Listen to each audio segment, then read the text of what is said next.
Welcome to 95 news. ప్రతిక్షణం ప్రజాక్షేమం కోసం. బులెటిన్ల ముందుగా హెడ్లైన్స్ చూద్దాం. నకిలీ కరెన్సీ చెలామణి చేసేందుకు యత్నించిన ఇద్దరిని అరెస్ట్ చేసిన సౌత్ జోన్ టాస్క్ ఫోర్స్ పోలీసులు. నిందితుల వద్ద నుండి 27 లక్షల నకిలీ కరెన్సీ స్వాధీనం. సిద్దిపేట జిల్లా హుస్నాబాద్ అంబేద్కర్ చౌరస్తాలో సీఎం కేసీఆర్ దిష్టిబొమ్మ దగ్ధం. యూత్ కాంగ్రెస్ అధ్యక్షుడు పవన్ పై జరిగిన దాడిని ఖండిస్తూ యూత్ కాంగ్రెస్ నాయకుల నిరసన. మూడోసారి అమ్మాయి పుట్టడంతో మనస్తాపానికి గురైన వ్యక్తి ఆత్మహత్య. రాజేంద్రనగర్ పరిధిలోని సులేమాన్ నగర్ లో ఘటన.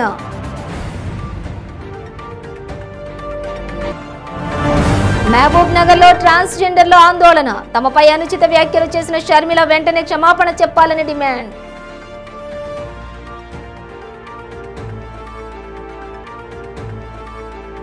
డీటెయిల్స్ చూస్తే నకిలీ కరెన్సీ చెలామణి చేసేందుకు యత్నించిన ఇద్దరిని సౌత్ జోన్ టాస్క్ ఫోర్స్ పోలీసులు అరెస్ట్ చేశారు. వారి వద్ద నుంచి 27 లక్షల నకిలీ కరెన్సీని స్వాధీనం చేసుకున్నారు. హైదరాబాద్ బషీరాబాద్లోని సిసిఎస్ కార్యాలయంలో ఏర్పాటు చేసిన విలేకరుల సమావేశంలో వివరాలను south zone task force DCP Shabarish వెల్లడించారు. నారాయణపేట జిల్లా కోస్గికి చెందిన కస్తూరి రమేష్ బాబు కారు మెకానిక్గా పనిచేస్తూ ఉండేవాడు. లాక్డౌన్ సమయంలో ఆర్థిక ఇబ్బందులు ఏర్పడడంతో సునాయాసంగా డబ్బు సంపాదించాలని నకిలీ నోట్లు ప్రింటింగ్ చేసి సర్క్యులేట్ చేయాలనుకున్నాడు. ఇందులో భాగంగా యూట్యూబ్లో నకిలీ నోట్ల తయారీకి సంబంధించిన వీడియోలను చూశాడు. సోదరి రామేశ్వరితో కలిసి నకిలీ నోట్లను తయారు చేశాడు. అయితే వాటిని చలామణి చేస్తూ 2022లో గోపాలపురం పోలీసులకు చిక్కడంతో రమేష్ బాబును అరెస్ట్ చేసి జైలుకు పంపించారు. ఈ కేసులో అతడి సోదరి బెయిల్పై బయటకు వచ్చింది. రమేష్ బాబు జైల్లో ఉండగా బహదూర్పురా పోలీస్ స్టేషన్ పరిధిలో హత్య కేసులో అరెస్ట్ అయిన హసన్ బిన్ హమూద్ పరిచయం అయ్యాడు. ఇద్దరూ కలిసి నకిలీ నోట్లకు సంబంధించిన ప్రింటింగ్, మార్కెటింగ్ పై చర్చించుకున్నారు. జైలు నుంచి బయటకు రాగానే రమేష్ బాబు తన కుటుంబాన్ని తాండూరుకు తరలించాడు. తాండూరులో నకిలీ నోట్ల ముద్రణకు సంబంధించిన సామాగ్రిని తెచ్చి 500 నకిలీ నోట్లు తయారు చేశాడు. ఇలా తయారు చేసిన నకిలీ నోట్లను గుజరాత్కు వెళ్లి అక్కడ మొదట చలామణి చేస్తూ అక్కడి పోలీసులకు దొరికిపోయాడు. దీంతో గుజరాత్ పోలీసులు గత నెల రమేష్ బాబును అరెస్ట్ చేసి జైలుకు పంపించారు. ఈ క్రమంలో అతడి సోదరి హసన్ బిన్ను సంప్రదించింది. ఇక ప్రింట్ చేసిన నోట్లను చలామణి చేద్దామని ఒప్పందం కుదుర్చుకున్నారు. దీంతో ఆమె తన నకిలీ నోట్లను డెన్ను, చాంద్రాయణగుట్ట ప్రాంతానికి మార్చింది. ఇద్దరూ కలిసి నకిలీ నోట్లను చలామణి చేసేందుకు ప్రయత్నిస్తుండటంతో south zone task force inspector Raghavendra బృందానికి విశ్వసనీయ సమాచారం అందడంతో చాంద్రాయణగుట్ట ఇన్స్పెక్టర్ ప్రసాద్ వర్మ బృందంతో కలిసి వారి డెన్ పై దాడి చేశారు. ఇక ఈ దాడులు 27 లక్షల నకిలీ కరెన్సీ, ల్యాప్టాప్, ప్రింటర్స్, అలాగే నోట్ల తయారీకి వాడిన పేపర్ను స్వాధీనం చేసుకున్నారు.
సరే ఏదన్నా కొంచెం అబ్జర్వ్ చెక్ చేసి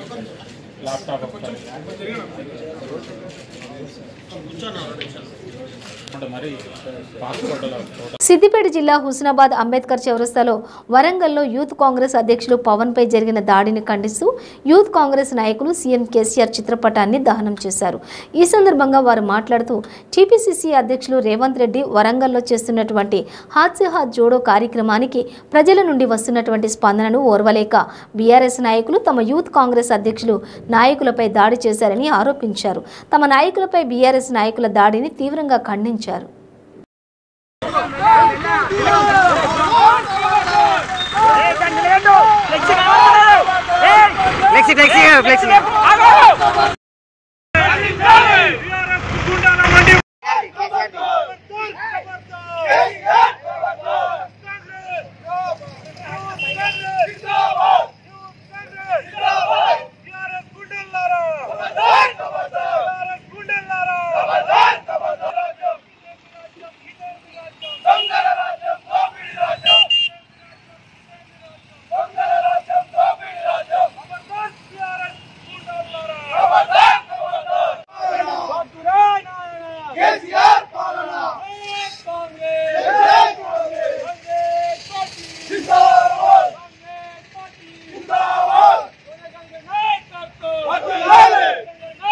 అధ్యక్షులు రేవంత్ రెడ్డి గారు చేస్తున్న హాస్య జోడో ప్రోగ్రాంలో టీఆర్ఎస్ గుండాలు మా యూత్ కాంగ్రెస్ అధ్యక్షుడిని దాడి చేసినారు. యూత్ కాంగ్రెస్ అధ్యక్షునిపై రేవంత్ రెడ్డి గారు చేస్తున్న పాదయాత్రకు ప్రజలు స్వీకరిస్తున్నారు.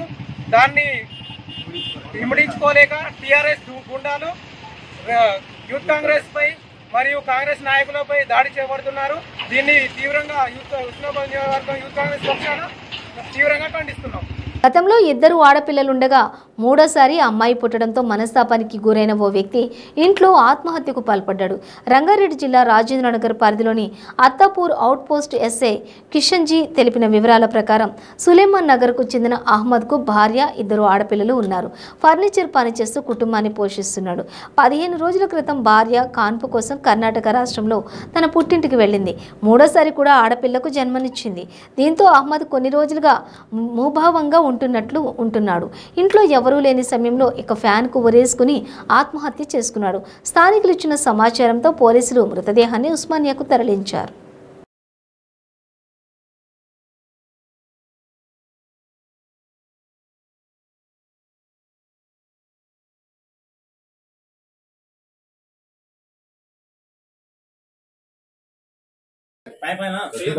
इसको पठा रहा था फोटो निकालो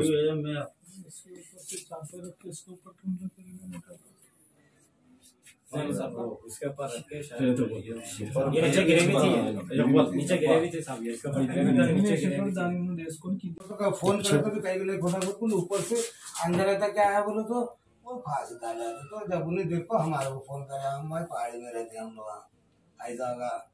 ये 2 घंटे पहले बाहर गया था तो दुकान वाले बोल रहे नहीं कि तुम्हारा बेटा अभी क्या था गाड़ी लेको इधर हम देखिए 2 घंटे पहले गाड़ी 2-3 बार फिरा क्या हिसाब नहीं मालूम कुछ भी हम कुछ बोले नहीं था।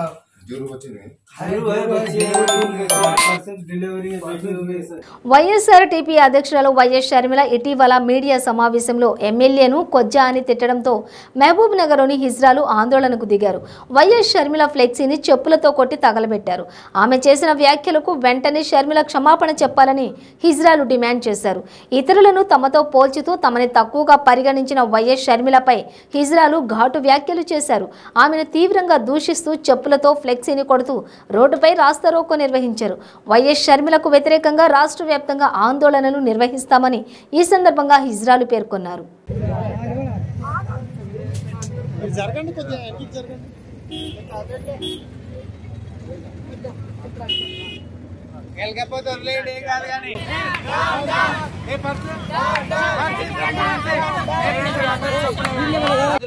మా కొజ్జా అన్న పేరు వాడుకున్నారు. మాకు అలాంటి బహిరంగ సభలోనే మా ట్రాన్స్జెండర్ మా ట్రాన్స్ కమ్యూనిటీ అందరికి స్వారీ చెప్పేంత వరకు ఇలాంటి పోరాటాలు చేస్తూనే ఉంటాం. షర్మిల గారు అదే పని మీద చెప్తున్నాము. మేము ఎవరి ఆస్తులు దొంగలిస్తలేము, ఎవరి తాత వస్తువులకు మేము ఆడుకుంటలేము, ఎవరి మీద మేము ఆధారపడి ఉండలేము. మా ట్రాన్స్జెండర్ కమ్యూనిటీ ద్వారా మేమందరం బతుకుతున్నాము. రాజకీయాలుంటే మీకు ఉండొచ్చు, మా కొజ్జ అనే పదం మీకు ఎందుకు రావాలి? షర్మిల గారు, మీది ఏమైనా ఉన్నా అని మీరు చూసుకోండి. ఇలాంటి కొజ్జ అని మమ్మల్ని కించపరిచి మాట్లాడితే బాగుండదు. షర్మిల గారు చెప్తున్నా, మేము తలుసుకుంటే ఏదైనా చేయగలుగుతాం, మేము తలుసుకుంటే ఏ దానికైనా రాగలుగుతాం. ఈ తెలంగాణ రాష్ట్రంలో మీ పాదయాత్రను కూడా ఆపేటంత శక్తి ఉంది మా మాట్లాడుతున్నాము. వైఎస్ఆర్ షర్మిల గారు మహమూదాబాద్ లో రాజకీయ పరంగా కొజ్జా అనే పేరు తీసుకొచ్చి వాడినందుకు మేము బహిరంగ సభలో క్షమాపణ కోరుకుంటున్నాము. మా గురించి తెలుసుకోవాలనుకుంటే రాజకీయం నుంచి వచ్చి మా బతుకులో మీరు చూసి మా గురించి మాట్లాడండి, తెలుసుకోండి. అప్పుడు తెలుస్తుంది మా గురించి, మా బాధ లేదు. అయ్యా అబ్బా సంపాదించిన ఆస్తులతో మేము బతకట్లేదు, మా భిక్షాలతో మేము బతుకుతున్నాము. Sharmila down down, Sharmila down down.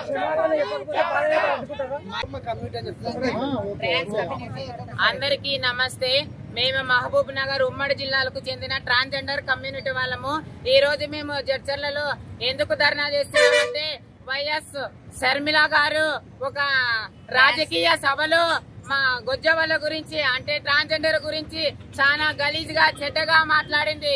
మా హిజ్రాలు ఏం తప్పులు చేశామో మేము అడుక్కొని తింటాం గానీ అడ్డమైన పనులు చేయము. మేము ఎవరి మీద ఆధారపడి బతకకుండా మా బతుకులు మేము బతుకుతుంటే మా హిజ్రాల పైన మీ కామెంట్స్ ఏంటి? ఏ సభలో అయితే మా హిజ్రాల గురించి గలీజ్ గా కామెంట్ చేశారో అదే విధంగా మాకు క్షమాపణ చెప్పాలని కోరుకుంటున్నాను. బులెటిన్లో షార్ట్ బ్రేక్ తీసుకుందాం. మన జీవితంలో తెలుసో తెలియక చాలా తప్పులు చేస్తూ ఉంటాము. ఎంతో మంది తెలిసి కూడా మద్యానికి బానిసై ఉంటారు. వాళ్ళ సంసార బాంధవ్యాలతో పాటు సమాజంలో కూడా పేరు పోగొట్టుకుంటారు. అలాగే ఆరోగ్యం కూడా క్షీణిస్తుంది. అంతేకాకుండా ఈ సమాజ వ్యవస్థలో కొన్ని బంధాలు కోల్పోతూ ఉంటారు. మత్తు పదార్థాలకి బానిసవడం వల్ల బాధపడేది అతను ఒక్కడే కాదు, అటు కుటుంబంతో పాటు చుట్టుపక్కల ఉన్న వ్యవస్థ కూడా. మిస్టర్ ఆల్కహాల్ ఫ్రీ చేదు వ్యసనాల నుంచి మిమ్మల్ని ఈ సమాజంలో మిస్టర్ పర్ఫెక్ట్ హ్యూమన్ గా గౌరవం అందిస్తుంది మరియు మీ ఆరోగ్యానికి రక్షణ ఉంటుంది. అలాగే మీ ఆరోగ్యాన్ని తిరిగి పెంపొందిస్తూ అలానే మిమ్మల్ని ముందుకు నడిపిస్తుంది మిస్టర్ ఆల్కహాల్ ఫ్రీ. అందరికీ నమస్కారం. ఇదివరకు నేను మద్యం తాగకపోతే చనిపోతానేమో అంత దారుణంగా పిచ్చిగా ఉండేవాడిని. నిజం చెప్పాలంటే ఈ మధ్యాహ్నానికి మత్తు పదార్థాలకు బానిసైన తర్వాత దానివల్ల మా భార్య బిడ్డలు చాలా అవమానాలు అనుభవించారు. అంతేకాదు నా భర్త తాగుడు వల్ల నా కూతురు పెళ్లి కూడా అయిపోయింది. ఆ దిక్కుమాలిన మత్తు పదార్థానికి బానిసాయి మైకాంలో పెళ్లి కోసం దాచిన డబ్బులను దొంగతనం చేశారు. అడ్డుపడిన నన్ను కొట్టారు. అలా నా చేయి దాటి రోజుకి ఆ మత్తు పదార్థాల వల్ల దిగజారుతున్నాను.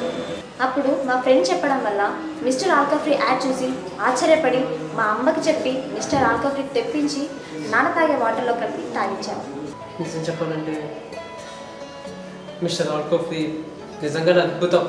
దానివల్ల నెల వ్యవధిలోనే నాకు మధ్య మీద ఆ స్ఫూర్తిగా వదిలిపోయింది. తెలుసు మా కుటుంబం ఇంత సంతోషంగా ఉందంటే దానికి కారణం mister alcohol free. Thank you so much mister alcohol free. Thank you mister alcohol free.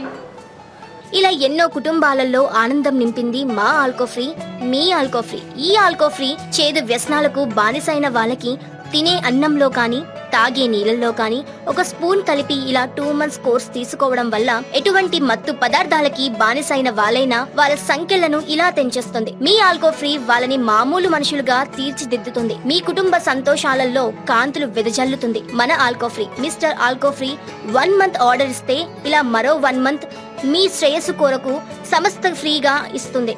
Mister alcohol free, alcohol free, alcohol free. Welcome back to 95 news. పాలకుల నిర్లక్ష్యానికి అభం శుభం తెలియని పసికందులు బలైపోతున్నారు. రహదారి సౌకర్యంగా లేకపోవడం వారి పాలిట శాపంగా మారుతోంది. అల్లూరి సీతారామరాజు జిల్లాకు అరకు నియోజకవర్గంలోని గిరిజనులకు రవాణా సదుపాయం లేక విపత్కర పరిస్థితులలో ఆసుపత్రికి వెళ్లే అవకాశం లేక పుట్టెడు కష్టాలు ఎదుర్కొంటున్నారు. దీంతో వారికి డోలిమోతలు తప్పడం లేదు. అల్లూరి జిల్లా హుకుంపేట మండలం పరిధి తీగలవలస పంచాయతీ పంసబంధం గ్రామ పీవీటీజీ గిరిజన గిరిజన మహిళ బాను ప్రసవం కోసం ఆసుపత్రికి వెళ్లలేని పరిస్థితి ఎదురైంది. దానికి కారణం సరైన మార్గం లేకపోవడం.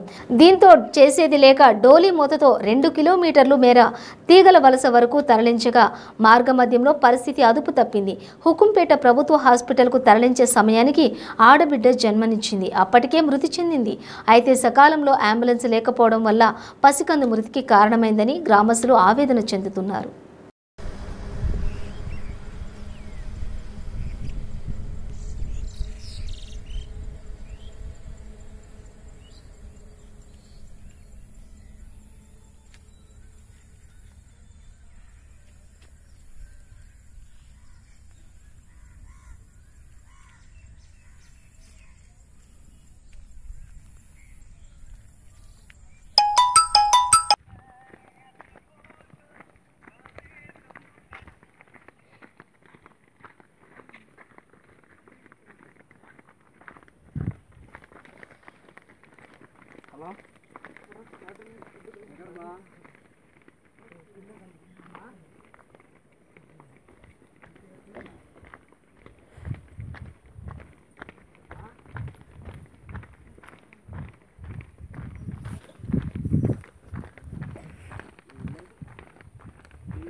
ఎన్నో కన్ఫర్మ్ ఇప్పుడు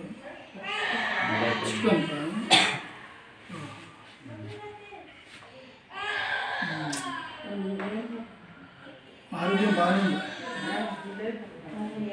అంటే అంబులెన్స్ సరైన టైంకి వచ్చి ఉంటే బాగుంటుంది. 5 నుంచి తీసుకురావడం అంటే కొద్దిగా ఇబ్బంది.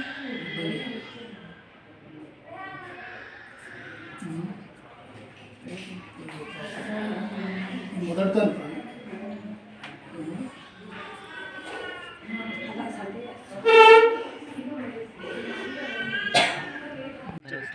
కంసబంద గ్రామం హుకుంపేట మండలం శ్రీనివాస పంచాయతీ సార్. అంటే మా ఊర్లో డెలివరీ అయ్యేటప్పుడు ప్రతిసారి కూడా మోసుకురావడం జరుగుతుంది తీగరసు దాకా. అలాగా అంటే ప్రతిసారి జరగడం బాధాకరం. ఈరోజు కూడా అలా నడుచుకుంటూ తీసుకొస్తూ బిడ్డ చనిపోవడం జరిగింది. ఆ సమయంలో అంబులెన్స్ ఉంటే బిడ్డ బతకడానికి అవకాశం ఉంది సార్.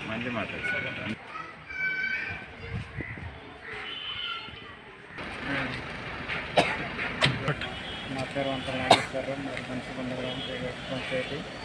మేము డెలివరీ చేసిన రోజు మోసుకొని వస్తున్నాం. ఈరోజు కూడా అదే జరిగింది.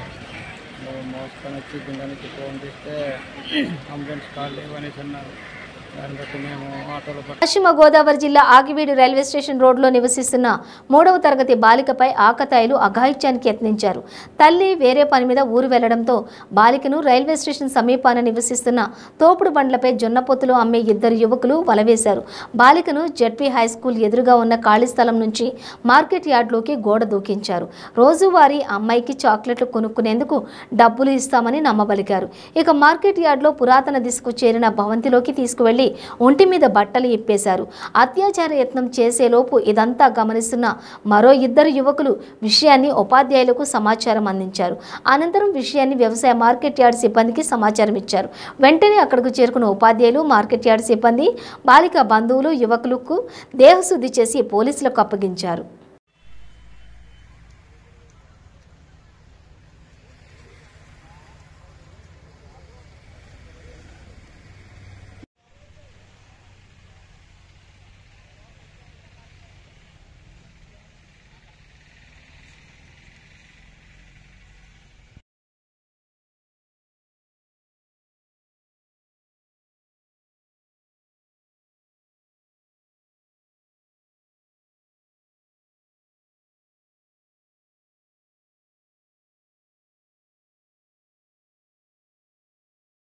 Hey!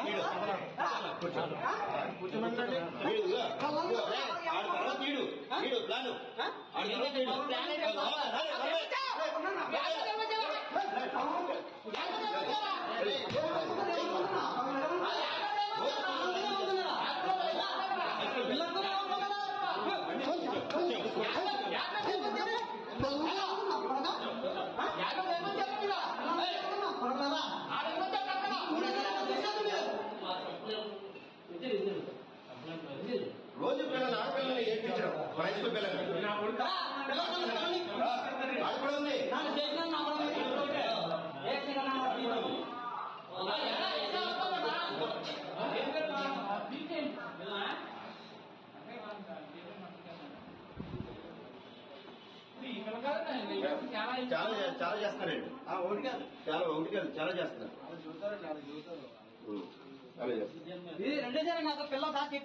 అవునండి, అవును, చాలా చేస్తారండి.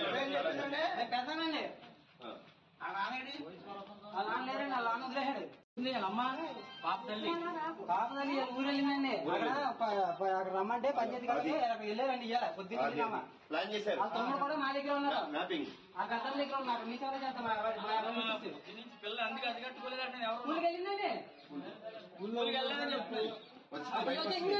పల్నాడు జిల్లా సత్తెనపల్లి మండలం గార్లపాడు గ్రామంలో ఇంజెక్షన్ వికటించి బాలుడు మృతి చెందాడు. దీంతో కుటుంబ సభ్యులు ఆందోళనకు దిగారు.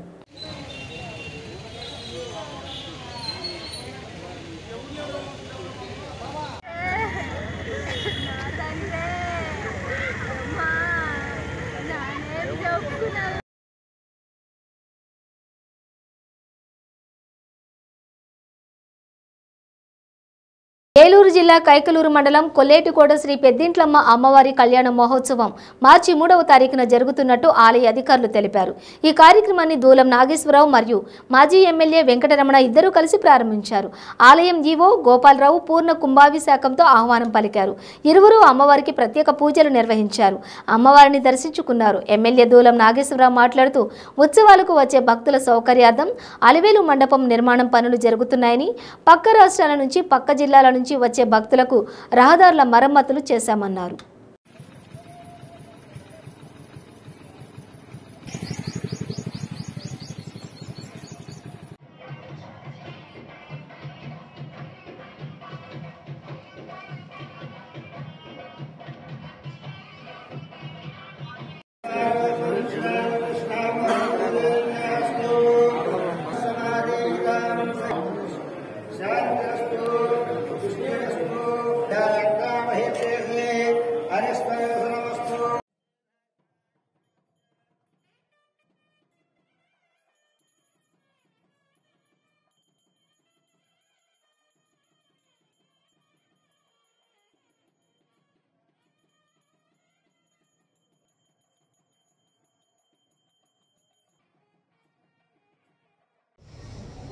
అలాగే ఈ సంవత్సరం ప్రత్యేకత ఏంటంటే ఈ ప్రాంతంలో 4.5 కోట్ల రూపాయలతో నిర్మాణం కొనసాగుతున్నటువంటి అత్యంత వైభవంగా అలివేటి మండపం ఇప్పటికి 70% వరకు కూడా పూర్తి కావచ్చింది. మరో 6-7 మాసాల్లో ఇది పూర్తి కాబోతుంది. ఈ సంవత్సరం వచ్చేటువంటి భక్తులందరూ కూడా ఎక్కడ ఎండ ఇబ్బందులు లేకుండా దాదాపు ఈ మండపంలోనే 3,000 మంది వరకు కూడా సేవ తీర్చుకోవచ్చు. అలాగే లైన్లో ఉండేటువంటి భక్తులకు కూడా మంచి సకల సౌకర్యాలు కూడా కల్పిస్తున్నారు. వైజాగ్ నగరంలో నిర్వహించిన డ్రంక్ అండ్ డ్రైవ్ తనిఖీలో పెద్ద సంఖ్యలో మందుబాబులు పట్టుబడ్డారు. పోలీసులు 52 మంది మందుబాబులను మెట్రోపాలిటన్ మెజిస్ట్రేట్ కోర్టులోని హాజరుపరిచారు. ఈ నేపథ్యంలో న్యాయమూర్తి వారికి ఆసక్తికరమైన శిక్ష విధించారు. విశాఖలోని ఆర్కే బీచ్లో చెత్తను ఏరివేయడమే మీకు విధిస్తున్న శిక్ష అని పేర్కొన్నారు. ఉదయం నుంచి సాయంత్రం వరకు బీచ్లోని చెత్తను ఏరివేస్తుండాలని స్పష్టం చేశారు. దాంతో పోలీసులు ఆ మందుబాబులను తీసుకుని బీచ్కు వచ్చి వారితో చెత్త ఏరివేత కార్యక్రమం షురూ చేశారు. దీనికి సంబంధించిన వీడియో సామాజిక మాధ్యమాల్లో వైరల్ అవుతోంది.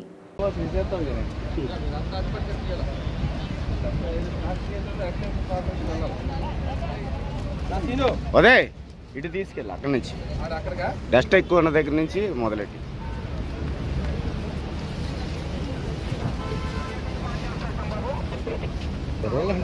అందరూ ఉంటారు.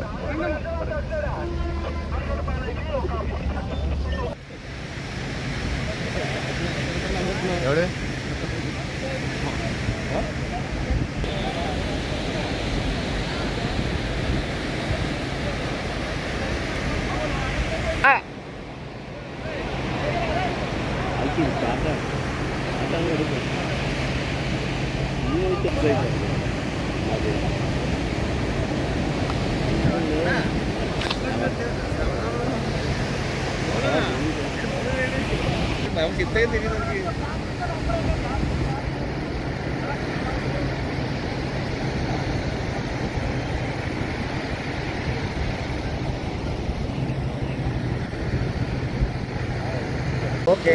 అందరికీ నమస్కారం అండి. ఈరోజు ఈ డ్రింక్ డ్రైవ్లో దొరికినటువంటి బాధితులందరూ డ్రింక్ డ్రైవ్లో దొరికినటువంటి ముద్దాయిలందరికీ సంబంధిత మెజిస్ట్రేట్స్ అంతా వాళ్ళకి సామాజిక సోషల్ సర్వీస్ అనేది రాయడం జరుగుతుంది గత కొద్ది రోజుల నుంచి. ఆ విధంగా సోషల్ సర్వీస్ చేసినప్పుడు వివిధ రోడ్డు కోడల నుంచి మద్యం తాగి వాహనం నడపడం ప్రమాదకరం అని చెప్పి వాళ్ళకి ప్రజలందరికీ అవేర్నెస్ చేయడం జరుగుతుంది. అయితే ఇది కొద్దిగా వినూత్నంగా ఈసారి ఏమంటే బీచ్ క్లీనింగ్ ఇన్ని గంటలు చేయాలి అని చెప్పి సర్వీస్ చేయాలి అని చెప్పి మెజిస్ట్రేట్ గారు ఆదేశించడం జరిగింది. వాళ్ళ ఆదేశానుసారం ఈ డ్రంక్ డ్రైవ్లో దొరికినటువంటి ఒక 52 మందిని ఈరోజు ఆర్కే బీచ్లో బీచ్ క్లీనింగ్ అనేది వాళ్ళకి నిర్దేశించినటువంటి గంటల వరకు వాళ్ళు చేయాల్సిందిగా ఆ శిక్షణ అమలు చేసే బాధ్యతగా మేము తీసుకొని ఈరోజు బీచ్ క్లీనింగ్ అనేది నిర్వహించడం జరుగుతుంది.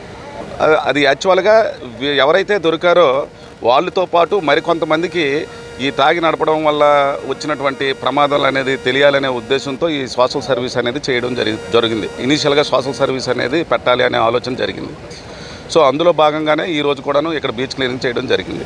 వాళ్ళు ఒక్కొక్కరు వాళ్ళ గ్రావిటీ, వాళ్ళ ఏజ్ ఫ్యాక్టరు, వాళ్ళు గన్నవరం ఘటనతో ఆంధ్ర ప్రజానీకానికి ఓ అభద్రభావం కలిగిందని మాజీ మంత్రి బండారు సత్యనారాయణ మూర్తి అన్నారు. పోలీసుల సమక్షంలో ఇలాంటి ఘటన జరగడం దారుణమని, దాడి చేస్తున్న దుండగులను పోలీసులు బ్రతిమాలుతున్నారని అన్నారు. జగన్ ని బర్తరఫ్ చేసి డీజీపీని సరెండర్ చేయాలని పట్టాభి భార్యకు సమాధానం చెప్పాల్సిన బాధ్యత పోలీసులకు లేదా అని ప్రశ్నించారు. తక్షణమే వంశీని అరెస్ట్ చేయాలని డిమాండ్ చేశారు. టీడీపీ విశాఖ పార్లమెంట్ అధ్యక్షులు పల్లా శ్రీనివాస్ మాట్లాడుతూ వంశీ లాంటి వ్యక్తిని మరోసారి గెలవకుండా చూస్తే బాధ్యత గన్నవరం ప్రజలపై ఉందని అన్నారు. ప్రజలు ఇలాంటి దుండగులకు బుద్ధి చెప్పాలని, పోలీసులు బాధ్యతగా ఉంటే ఇలాంటి ఘటనలు జరగవని అన్నారు. ఈ సందర్భంగా తెలుసు చాలా తీవ్రంగా ఖండిస్తున్నాం. ఇంకోసారి ఇలా జరిగితే మాత్రం డెఫినెట్ గా డైరెక్ట్ అటాక్ జరుగుతుంది కూడా ఈ సందర్భంగా తెలియజేస్తున్నాం. ఈ సందర్భంగా తెలుసు చాలా తీవ్రంగా ఖండిస్తున్నాం. ఇంకోసారి ఇలా జరిగితే మాత్రం డెఫినెట్ గా డైరెక్ట్ అటాక్ జరుగుతుంది కూడా ఈ సందర్భంగా తెలియజేస్తున్నాం. తాడేపల్లి ఆఫీస్ నుంచి ముఖ్యంగా ప్రజాప్రతినిధులుగా లేనటువంటి వ్యక్తులు అంటే ఈ సజ్జల రామకృష్ణారెడ్డి గారు వీళ్ళ డైరెక్షన్ లో పోలీస్ యంత్రాంగం నడుస్తుంది. వీళ్ళకి ఏంటంటే గతంలో ఎప్పుడు కూడా ఒక పొలిటికల్ ఆఫీసుల మీద దాడులు జరిగినటువంటి సంఘటనలు లేవు. మేము 2019 తర్వాత చూస్తే వరుసగా దాడులు. తెలుగుదేశం పార్టీ మెయిన్ ఆఫీస్ మీదకి వచ్చారు, విశాఖపట్నం ఆఫీస్ మీదకి వచ్చారు, అలాగే ఈరోజు గన్నవరంలో ఆఫీస్ మీదకి వచ్చారు. వీళ్ళు ఏమనుకోవాలి అంటే పోలీస్ యంత్రాంగం బాధ్యత రాహిత్యంగా ఉన్న వల్ల కదా. పోలీసులే కానీ బాధ్యతగా ఉంటే, బాధితుల పక్షంగా నించుంటే ఈ పరిస్థితులు రావు కదా. వరుస దాడులు ఎందుకు జరుగుతున్నాయి? అలాగే పోలీసు టాప్ బ్రాస్ ఎవరైతే ఉన్నారో, డీజీపీ గారు కావచ్చు, ఇంకా ఐజీ లెవెల్ ఆఫీసర్స్ ఎవరైతే ఉన్నారో వీళ్ళందరూ కూడా కొంచెం ఆలోచన చేయాల్సినటువంటి అవసరం ఉంది. మీరు ఐపీఎస్ తీసుకున్న తర్వాత మీరు ఒక రాజకీయ నాయకుడికి తొత్తులుగా వ్యవహరించడమేనా, లేకపోతే మీకు ఒక రూల్ అనేది ఉందా? పక్షపాతంగా వ్యవహరించాల్సిన అవసరం ఉందా లేదని అడుగుతున్నాం మేము పోలీస్ యంత్రాంగాన్ని. ఈరోజు ఎందుకు మాట్లాడుతున్నాం అంటే గడిచిన 4 సంవత్సరాలుగా సుమారు 3.5 సంవత్సరాలు అయింది. ఇప్పటికి కూడా మీరు స్పందించకపోతే, బాధితుల పక్షం నించోపోతే ఇక ప్రజాస్వామ్యం విలువ ఉంటుంది. మీరు ఒక పార్టీకి తొత్తులుగా వ్యవహరిస్తే దీన్ని ఏమనుకోవాలి? దీనికి ఐపీఎస్ యంత్రాంగం అంతా చెప్పాలి, తెలియజేయాలి ఎందుకు వరుస దాడులు జరుగుతున్నాయి. బులెటిన్ ముగించే ముందు హెడ్లైన్స్ మరోసారి. నకిలీ కరెన్సీ చెలామణి చేసేందుకు యత్నించిన ఇద్దరిని అరెస్ట్ చేసిన సౌత్ జోన్ టాస్క్ ఫోర్స్ పోలీసులు. నిందితుల వద్ద నుండి 27 లక్షల నకిలీ కరెన్సీ స్వాధీనం. సిద్దిపేట జిల్లా హుస్నాబాద్ అంబేద్కర్ చౌరస్తాలో సీఎం కేసీఆర్ దిష్టిబొమ్మ దగ్ధం. యూత్ కాంగ్రెస్ అధ్యక్షుడు పవన్ పై జరిగిన దాడిని ఖండిస్తూ యూత్ కాంగ్రెస్ నాయకుల నిరసన. మూడోసారి అమ్మాయి పుట్టడంతో మనస్తాపానికి గురైన వ్యక్తి ఆత్మహత్య. రాజేంద్రనగర్ పరిధిలోని సులేమాన్ నగర్ లో ఘటన.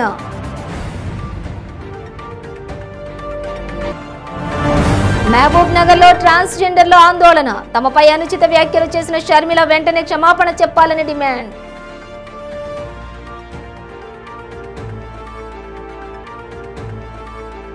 ఇవి బులెటిన్ డీటెయిల్స్. చూస్తూనే ఉండండి 95 న్యూస్.